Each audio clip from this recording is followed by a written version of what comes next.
Dear students, so we are starting our lecture number 14, that is forced vibration due to rotating unbalance and the force vibration due to the reciprocating unbalance.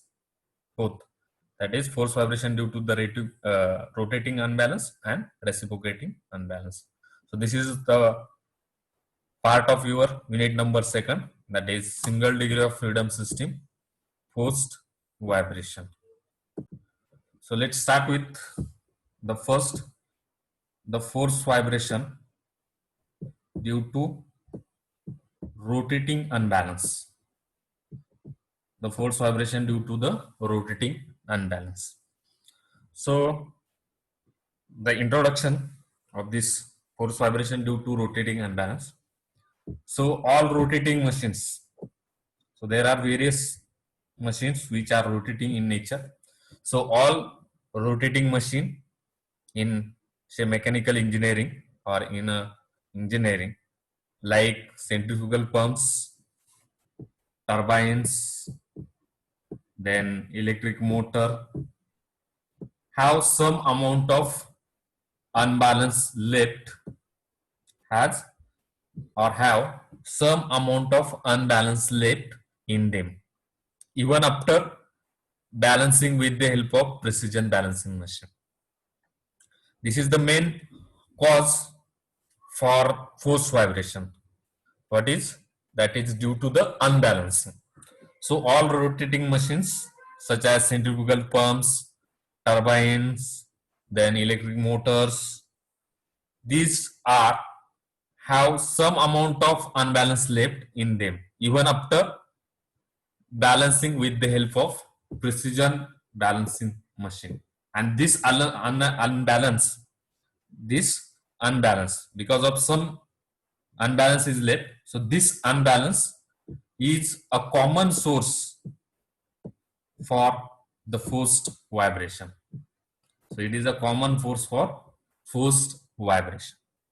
Now, the unbalance in rotating machine is measured in terms of an equivalent mass m0. So the unbalance in rotating machine, it is measured in terms of an equivalent mass m0. M0 is nothing but the equivalent mass, that is nothing but the unbalanced mass.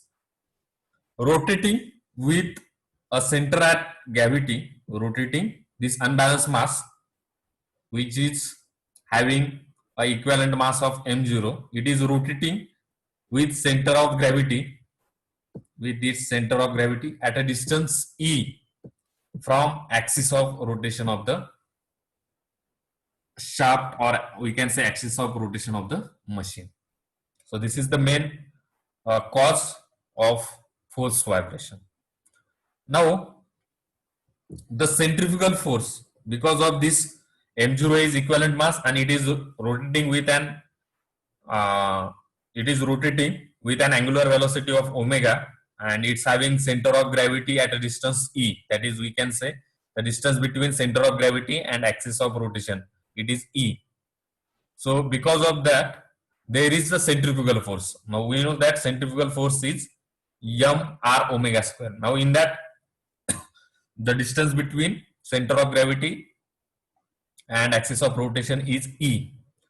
So we can say m0 e omega square. So this is the magnitude of centrifugal force due to unbalanced force m0, and the distance due to unbalance. So this unbalancing is nothing but there is the difference between center of gravity and axis of rotation. If there is no, this axis of rotation is lies on the center of gravity, then we can say there is no balance, or we can say there is zero balance. But if there is some distance between the center of gravity of the machine and axis of rotation of the machine, so because of that distance there will be a centrifugal force, and this centrifugal force acts as a harmonic exciting force, acts as a harmonic excitation force or harmonic excitation force. So this is another term. Next, now consider the machine. Let us take an example. So let us consider a machine with rotating unbalance. So there is rotating unbalance is there. It is supported by a spring and damper. That is, it is mounted on an elastic support as shown in figure. So if you take a figure, if you see the figure, so there is a mass, that is nothing but there is a rotating machine. So this is the rotating machine having mass small m, and it is this rotating machine, it is supported by or mounted on an elastic support which having spring stiffness K and damper having damping coefficient C. So this is your mean position, or we can say equilibrium position of the mass after placing the mass on the elastic support, that is spring and mass. Now there is unbalanced mass. So this unbalanced mass is denoted by m0. So this is unbalanced mass, and it having a distance that is sent from center of gravity to the axis of rotation. So this is the axis of rotation of that machine, and this E is the distance from axis of rotation to the center of gravity. So this point is center of gravity point, and this is your axis of rotation. So this distance between axis of rotation and center of gravity, it is denoted by E. Now next, now due to this there will be a displacement because of this m0 into E into omega square, because machine is rotating with an angular velocity of omega. Because of this there will be a centrifugal force, and this centrifugal force is at a distance x. Because of force vibration, your mean position is displaced by displacement x in this vertical upward direction. It is displaced in vertical upward direction. Say at any instant of time, your machine is moving from this mean position to displaced position in upward direction. So it is at distance x. So this is your mean position and this is your displaced position. Now, because of there will be displacement and there will be a rotation, so this m0 is also gets rotated, and your spring, it is in tension, and your damper, the bottom dead center is goes to the top dead center. So there is change in damper position also. That is fluid mass spot, fluid dashpot system. Now, in displaced position, now in this displaced position of mass, there is only displacement of mass, that is whole machine mass. There is no displacement of that unbalanced mass.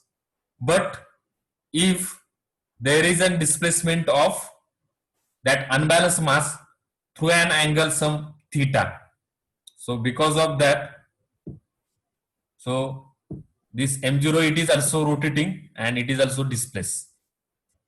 So in next diagram we can say that now we know that if displacement is in vertical upward direction, velocity is also in vertical upward direction, and acceleration, that is x double dot, it is also in vertical upward direction. That is displacement, velocity x dot, and acceleration x double dot. These three components are in vertically upward direction.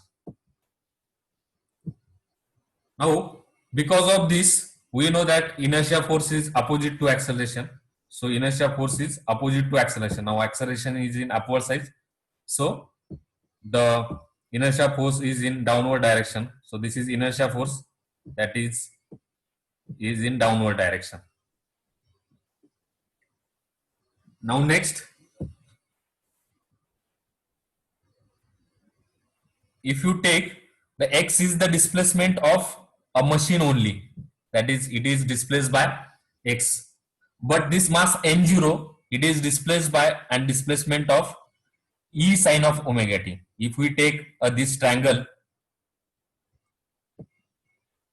so if you take this as an angle, this is the center of rotation of mass, this is the center of gravity of mass, and this is horizontal line, and this is angle theta, or theta is nothing but the omega t. We know that angular displacement, it is nothing but the angular velocity into time, that is theta is nothing but the omega t. So if we take this distance, that is vertical distance of m0 from displaced position, so it becomes E sine of omega t, because the distance between this center of gravity, that is m0, and center of rotation is E. So this triangle of having E, so E sine of omega t, because hypotenuse is your E and this is your opposite side, so E sine of omega t. So this is the distance, and your force, it is lying in this direction, in the direction of applied force. So that magnitude of that displacement, it is m0 e omega square. This is the centrifugal force because of rotating unbalance, and direction is the centrifugal force having direction outward.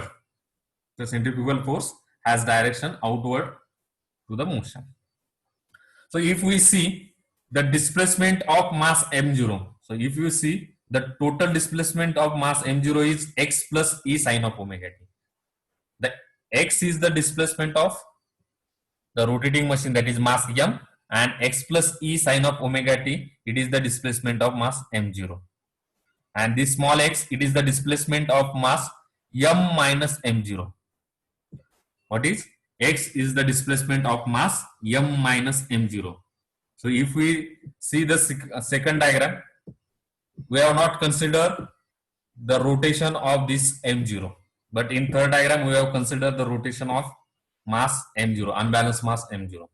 So x is your displacement of mass having m minus m0, and x plus e sine of omega t, it is the displacement of mass m0. So these are the three diagrams which are important in case of the rotating imbalance. Now, if we take the first, let the total vertical displacement of mass m minus m0 from this diagram, that is displaced position with an angle of rotation of m0 is equals to 0. So at this diagram, the total vertical displacement of mass, that is m minus m0, is x, because there is no displacement of this mass.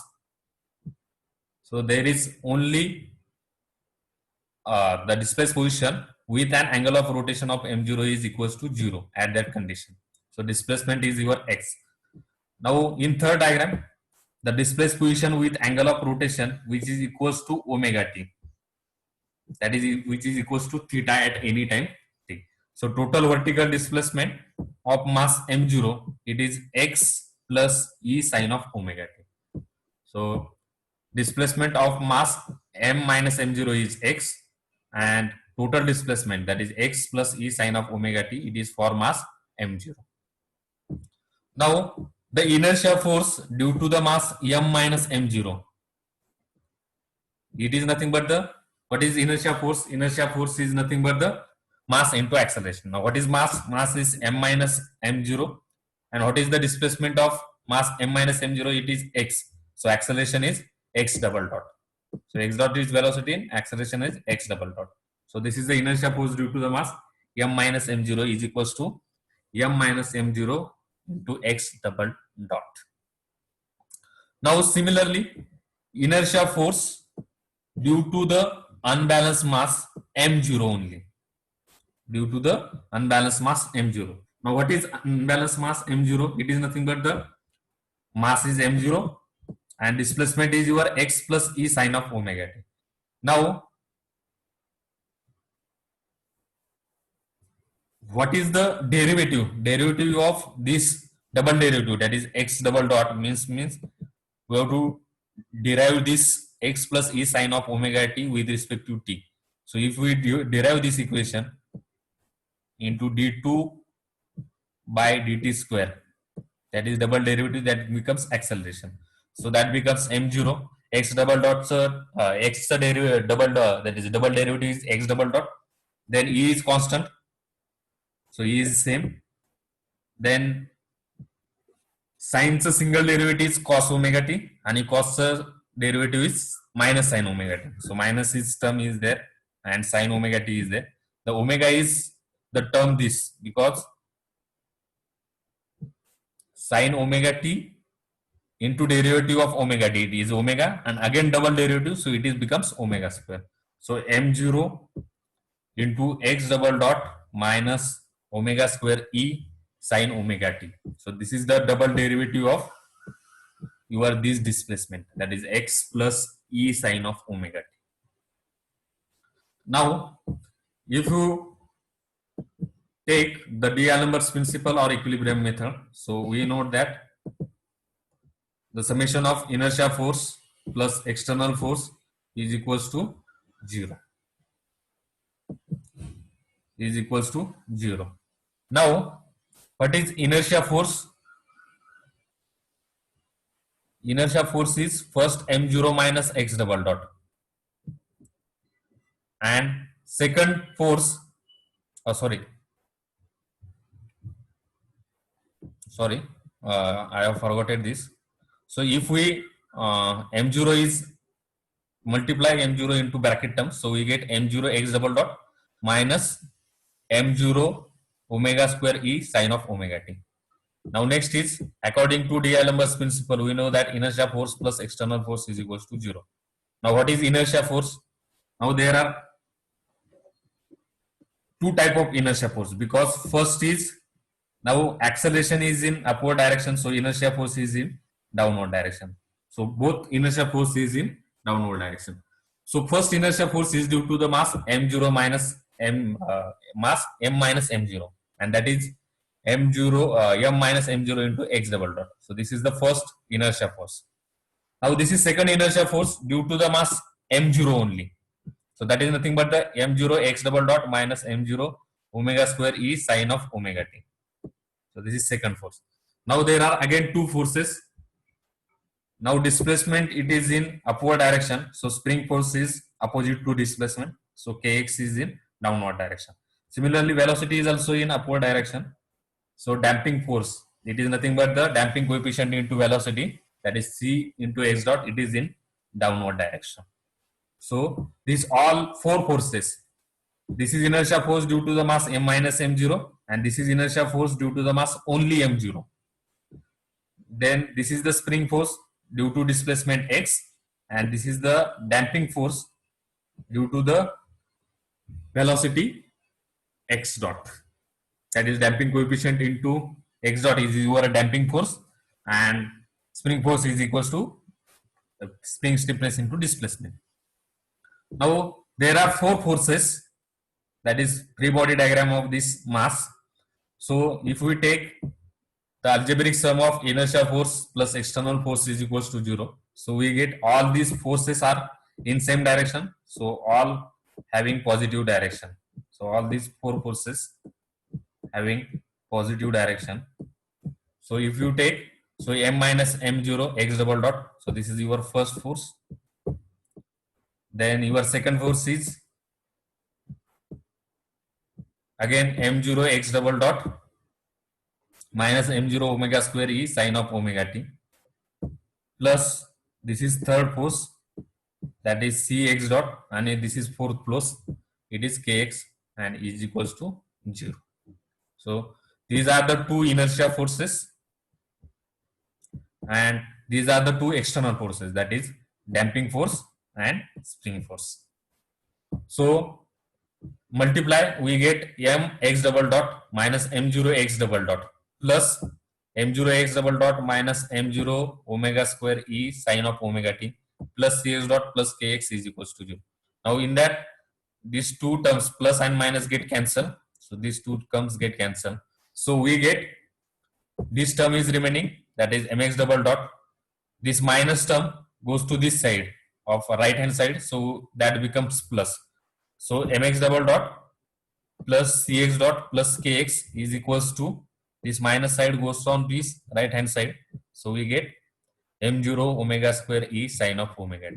So this is your fundamental equation, that is m0 sorry mx double dot plus cx dot plus kx is equals to m0 omega square e sine of omega t. Now comparing this equation with force damp vibration equation. Now what is your force damp vibration equation? That is seen your lecture number 11. That is mx double dot plus cx dot plus kx is equals to f0 sine of omega t. So this is our, we have to compare this equation with this equation. Now from that we get the value of f0. What? We get the value of f0. Now what is the value of f0? The value of f0 is m0 omega square e sine of omega t. So by comparing this equation, and this is fundamental equation of your force damp vibration. So by comparing, we get the value of f0 is omega m0 omega square. So this is the f0 value. Now again we know that the solution for this mx double dot plus cx dot plus kx is equals to f0 sine of omega t for under damped system. We know that solution, that is whole solution having two parts, that is particular integral and complementary function.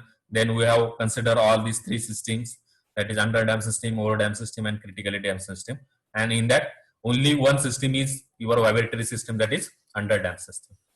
So if we compare this, so we get the value of f0. Now after that we have find the value of x upon x st. So we know that the displacement x, we know that steady state amplitude, that is amplitude of steady state vibration is x, is nothing but the, now in case of force vibration it is nothing but the f0 upon k, f0 upon k square root of 1 minus omega upon omega n square whole bracket square plus 2 zeta omega upon omega n whole bracket square. Now in that condition the value of f0 is given. Now what is value of f0? f0 is m0 e omega square. So put that value. So we get the value of x is equals to m0 e omega square upon k. Then denominator is same. Now put the value of k. Now we know that the omega n square, that is natural frequency, omega n square is equals to k by m. So from that we get the value of k as m omega n square. So if we multiply m with this term, so we get the value of k is equals to m omega square. So we get m0 e omega square and the value of k is m omega n square. Now denominator is same, that is square root of 1 minus omega upon omega n square whole bracket square plus 2 zeta omega upon omega n whole bracket square. So after putting, if we take, so there are the term, so after putting that we get the equation. Now in that we are taking this ratio common, that is omega upon omega n. Now omega square upon omega n square, it is nothing but the omega upon omega n square whole bracket square. So remaining term is m0 e upon m. So m0 e upon m omega upon omega n square divided by square root of 1 minus omega upon omega n whole bracket square plus 2 zeta omega upon omega n whole bracket square. So this is the value of x. Now if we take this term to this side, that is left hand side, so this is in numerator, so this is goes to denominator, so that becomes x upon m0 e upon m is equals to omega upon omega n square divided by 1 minus omega upon omega n square whole bracket square plus 2 zeta omega upon omega n whole bracket square. Now this equation number 3, it is dimensionless steady state amplitude. It is dimensionless steady state amplitude. So if you take this steady state equation, so this is dimensionless. Dimensionless means there is no dimension. There are two terms, and these all terms, that is omega, omega n, and this zeta, these all are constants. So the constant upon constant is nothing but the sum constant. So this is the dimensionless term. Okay. So this is your equation number 3. That is nothing but the value of x is equals to m0 e upon m omega upon omega n square divided by square root of 1 minus omega upon omega n whole bracket square plus 2 zeta omega upon omega n whole bracket square. So this is equation of steady state amplitude for the force vibration due to rotating unbalance. Similarly, we can find out the phase angle. Same, we know that the phase angle is phi is equals to tan inverse of force vibration. It is same, that is 2 zeta omega upon omega n 1 minus square root of omega upon omega n whole bracket. Now what is the only difference if we see in this both term? If we see the difference, so there are only two difference. Now if we see the magnification factor, so magnification factor is nothing but the x upon xst. Now xst is replaced by this term only. The xst is replaced by this term, that is m0 e upon m, and in magnification factor there is 1. Now 1 is replaced by this term omega upon omega n square. Denominator's term is same as that of magnification factor. So same equation, but only these two are changes, that is m0 e upon m and this omega upon omega n square in denominator. Okay. The phase angle is also same as that of your equation. So this is about the force vibration due to the rotating unbalance. So now we are taking the next portion, that is force vibration due to reciprocating unbalance. Now likewise in rotating unbalance there is also same, the force vibration due to reciprocating unbalance. Now in rotating machine there is unbalance. Similarly in reciprocating machine is also there is unbalance. So the unbalance in reciprocating machines such as IC engine, reciprocating compressor, reciprocating pumps, it is another example, or we can say another source of force vibration, because after balancing there is some amount of unbalance is left. So that some amount of unbalance in rotating reciprocating machines is another source of force vibration. Now the inertia force due to the mass of reciprocating parts, it is generally given. We know that the inertia force in reciprocating parts, this is this equation, it is in say theory of machine, that is inertia force in reciprocating parts. It is given by, that is Fi is the inertia force in reciprocating parts, that is m0 r omega square. Now what is m0? M0 is mass of reciprocating parts. R is nothing but the, what is R? R is nothing but the distance between the center of gravity and axis of rotation. That is generally denoted by radius of reciprocating parts.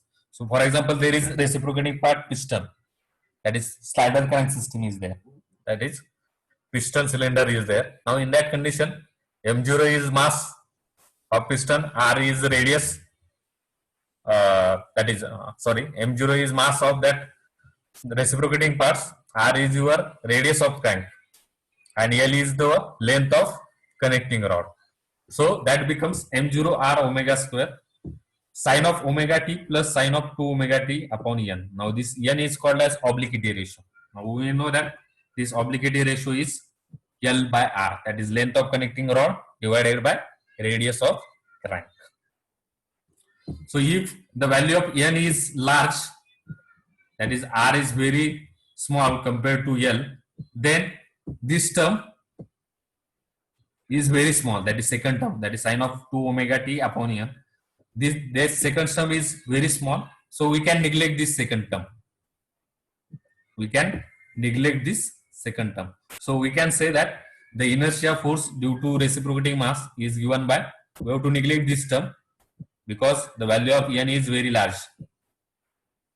as compared to, that is r is very small as compared to length of connecting rod. So we get the inertia force due to reciprocating mass is Fi is equals to m0 r omega square sine of omega. Now from this equation it is seen that it is same exciting force due to the reciprocating unbalance is same as that of rotating unbalance. Only the difference is that in rotating unbalance m0 e is there, that is the eccentricity, we can say eccentricity, that is distance between center of gravity and the center of rotation. Similarly this r is also the distance between center of gravity and your center of rotation, that is nothing but your crank radius r. So m0 r omega square sine of omega. So only difference is this r. So both are same. So what is the difference?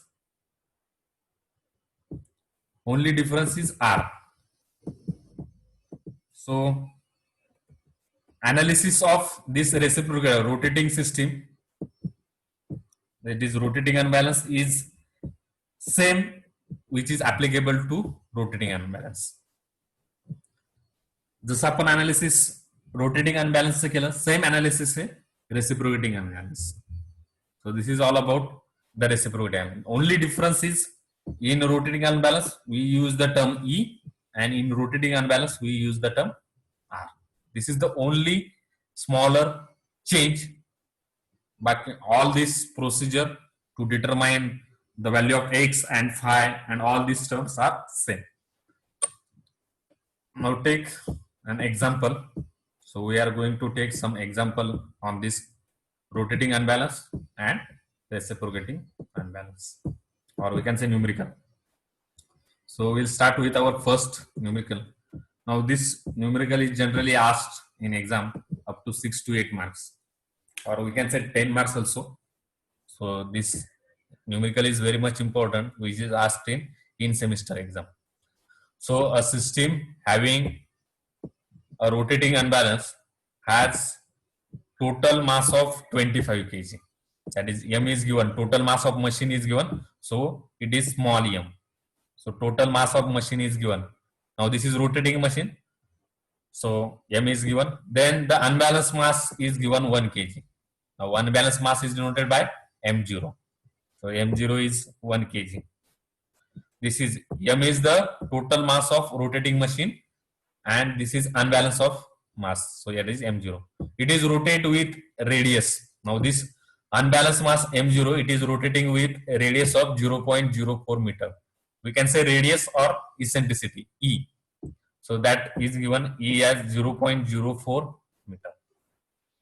Now it is observed that at the speed of 1000 rpm, that is, it is observed that at the speed of 1000 rpm, the system and eccentric mass having phase difference of 90 degree.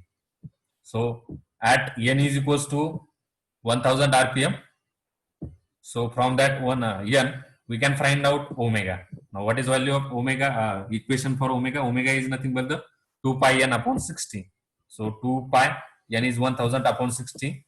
So we get the value of omega as 104.71 radian per second. Now phase difference is given, that is 90 degree, and corresponding amplitude is also given. So that corresponding amplitude is x, that is steady state amplitude x, that is 0.015 meter. So these are the given data. Now what are the findings? We have to find out first natural frequency of system, that is we have to find out omega n. Now omega is given, that is it is observed that at a speed of 1000 rpm, that is external force or external speed is given 1000 rpm, so there is exciting force is given, so that is omega. So we have to find out omega n. Next we have to find out damping factor, that is zeta. Next we have to find out amplitude at 1500 rpm, and third we have to find out phase angle at 1500 rpm. There are two conditions.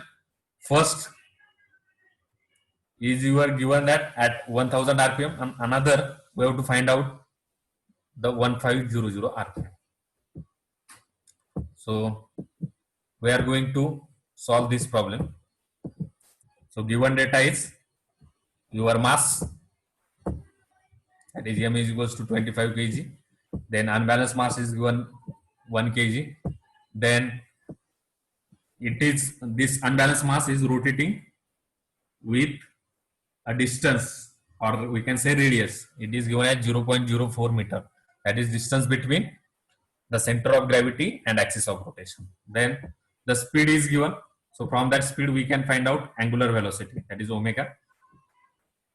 So omega is nothing but the 2 pi n upon 16. Then again phi is given, that is phase angle 90 degree, and the x is given, steady state. Now phi is given, so we have to use first formula, that is phase angle formula. Now what is phase angle formula? Phi is equals to tan inverse of 2 zeta omega upon omega n divided by 1 minus omega upon omega n square. Now phi is given 90 degree. So tan inverse term goes to this side, so tan 90. So what is tan 90? Tan 90 is 2 zeta omega upon omega n, 1 minus omega upon omega n square.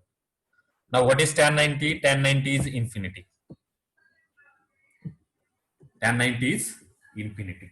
Now what is infinity?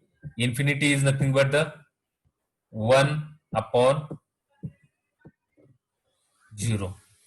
What is infinity? 1 upon 0. So we get 2 zeta omega upon omega n, 1 minus omega upon omega n square is equals to infinity. Now infinity is 1 upon 0. So cross multiplication, if we cross multiply this, so 2 zeta omega upon omega n into 0, so that becomes 0, and 1 into 1 minus omega upon omega n square. So that cross multiplication, it is nothing but the 1 minus omega upon omega n square is equals to 0. So this minus omega upon omega n square goes to this side, that is right hand side. So from that, square root of 1 is 1, so omega upon omega n becomes 1.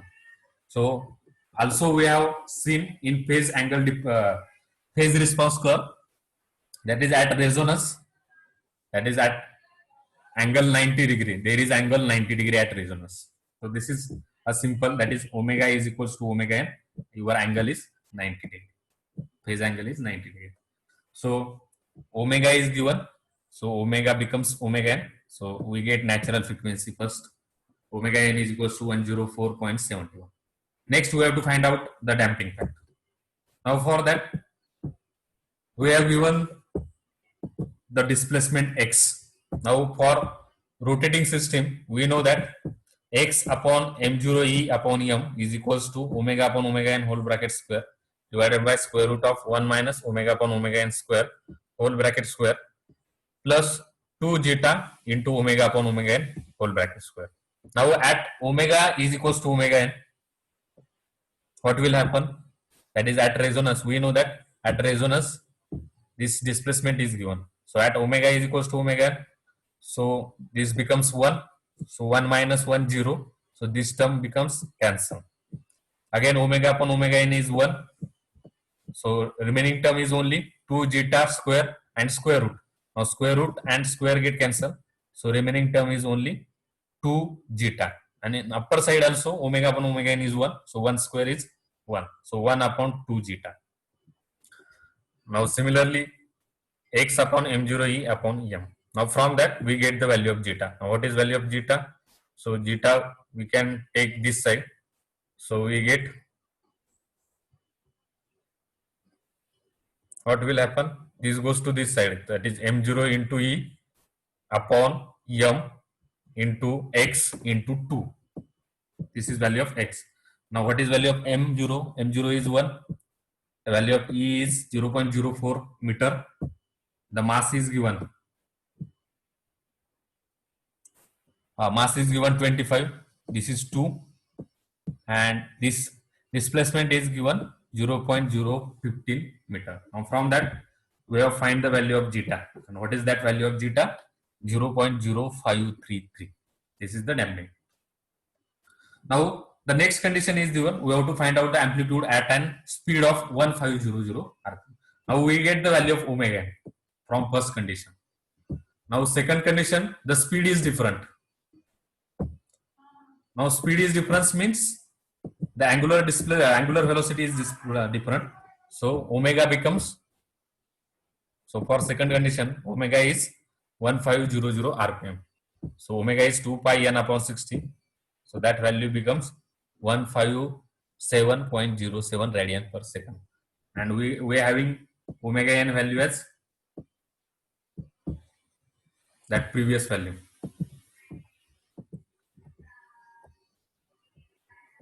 So this is your omega n value. So omega n value is 104.74 and this is your omega value, that is 157.07. Now again we have to put same equation, that is x upon m0 e upon m. m0 e upon m, these two denominator is taken as this side. So m0 e upon m, omega upon omega n square root of 1 minus omega upon omega n square whole bracket square plus 2 zeta omega upon omega n whole bracket square. Now put all this value. We know that all this value. So m0 is 1 kg, e is 0.04, m is 25. Then omega n, omega is 157.07, omega n is 104.70. So put all value. We know that value of zeta is also. So after putting and calculating this term, after calculation, we get the value of x is equals to 0.001791 meter. That is, if we taken as in mm, so that is only 1.79 mm. And phase angle, so phase angle phi is equals to tan inverse of 2 zeta omega upon omega n, 1 minus omega upon omega n, tan inverse of, now 2 is, now zeta is 0.533, omega upon omega n is this 157.07 upon 104.77 divided by 1 minus this term. So after calculation, that value becomes minus 0.12792. So if we taken tan inverse of this plus value, that is 0.1279, so that becomes 172.71. That is whole minus 172.71. Or we can add plus 180 degree to add, so that becomes 352.71 degree. So this is the phase angle. So this is a problem which is asked in exam. Now next we take another problem. This is on rotating machine. So this is on reciprocating machine. So what is that problem? A vertical single stage compressor has mass of 500 kg. That is, m is given 500 kg. It is mounted on a spring having stiffness. So k is given, that is 1.96 into 10 raised to 5 Newton per meter, and having dashpot having damping factor, that is zeta is given 0.2. So zeta is given 0.2. The rotating, the reciprocating parts are completely balanced. The rotating parts are completely balanced, and equivalent reciprocating parts having weight of 2 kg. So reciprocating parts having weight of 2 kg. So m0 is given having weight 2 kg. The stroke of compressor is given. So stroke of compressor is denoted by S. So S is nothing but, we know that stroke is nothing but the 2 into radius. So it is given is 0.2. So radius becomes 0.1. Find the dynamic amplitude. So we have to find out the value of x. Find the dynamic amplitude of vertical motion, and we have to find out the value of, again we have to find out phase difference phi between motion and exciting force. If the operating speed is given, so operating speed is 200 rpm, that is omega is given, that is small capital N given, from that we can find out the omega. So operating speed is 200, so we get omega is equals to 2 pi n upon 60, so that becomes 20.94. So these are the given data. Now we get value of omega. Now if we know the value of k and m, we can find out the value of omega n. How is omega n? Omega n is equal to square root of k by m.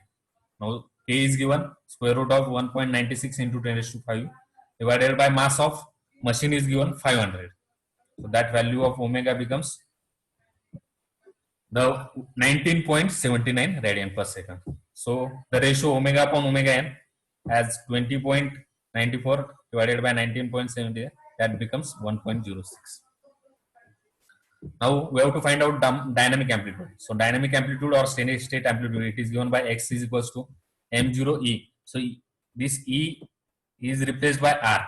We can replace e by r. So m0 r upon m omega upon omega n whole bracket square divided by square root of omega upon omega n whole bracket square plus 2 zeta omega upon omega n. Now we have find this frequency ratio as, that is omega upon omega n 1.06. So put this value of 1.06.